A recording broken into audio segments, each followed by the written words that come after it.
Let's bring in Optimal Capital Director of Strategy, Francis Newton-Stacey, and Aptus Capital Advisors Portfolio Manager, David Wagner. Great to see you both. Francis, let me go to you first. The markets are kind of seesawing between the sugar high from that big rate cut and concerns about the economy. Could it be that rather than just putting his finger on the scales, what Jay Powell was doing was actually preventing or thinking that he may be preventing a recession? By the way, our Treasury Secretary, Janet Yellen, I think it was just this morning, said that actually we could improve inflation with more immigrants coming in, right? So words to that effect. Words to that effect. Her. Yeah, so what happens is she was saying that, I went back and looked at what she said, and it was mass deportation was going to cause a re-uptick in inflation. I see. Now, she's talking about wages, right? But it's really easy to single out one of these factors.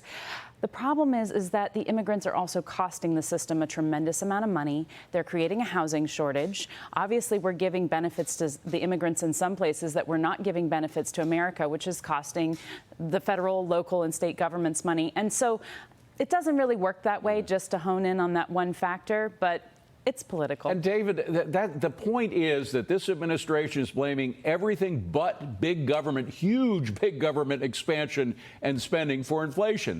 They're blaming corporations, greedy corporations, for price gouging. Now they're blaming Republicans for talking about deportation of immigrants, that would cause inflation. Isn't it just all about government spending?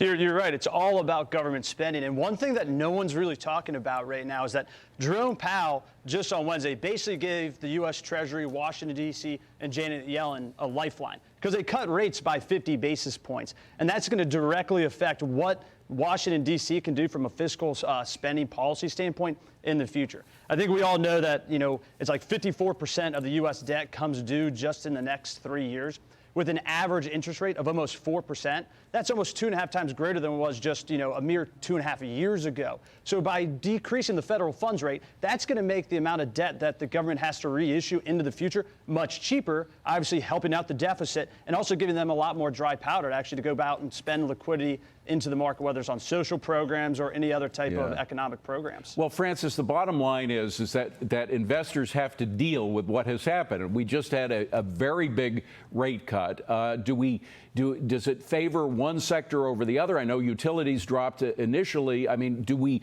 reposition our portfolio based on that big cut?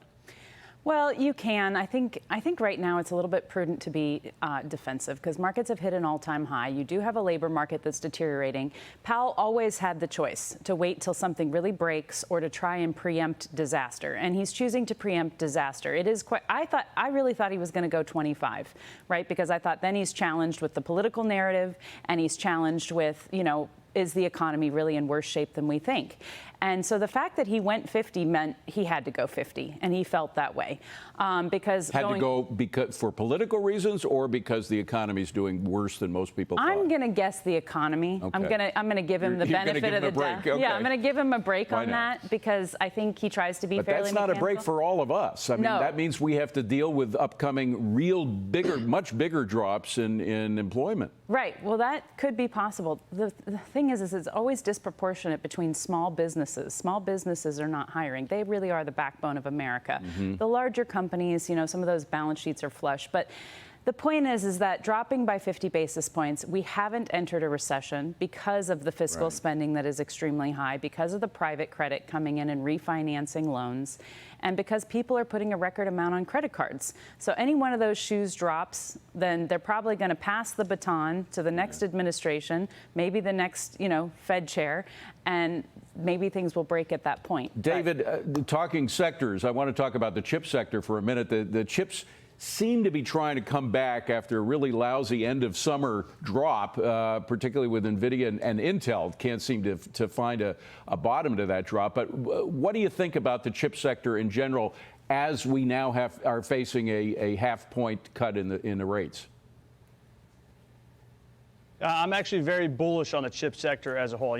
Francis, I love you. I love all the stuff you put out there, but I actually disagree with you here. I'm not getting defensive. I'm actually going more risk on with kind of my allocations that would work in this type of environment. And to David's point, It's going to be the semiconductor chips. It's going to be some financials. It's going to be probably some of the lower quality factors that work just in the interim, in my opinion, just given the amount of liquidity being driven into the market.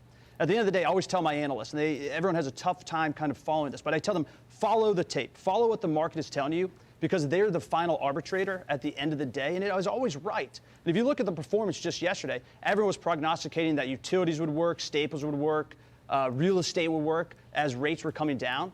But just yesterday, when the market had a very risk-on tone, those were the three sectors that were actually negative on the day. That's so right. that tells me if you follow the tape, follow what the market is telling you, that, hey, you know what? We could have a risk-on rally within semiconductors. Interesting. Guys, we got to leave it at that. Great to see you both, Francis and David. Thank you very much for being here.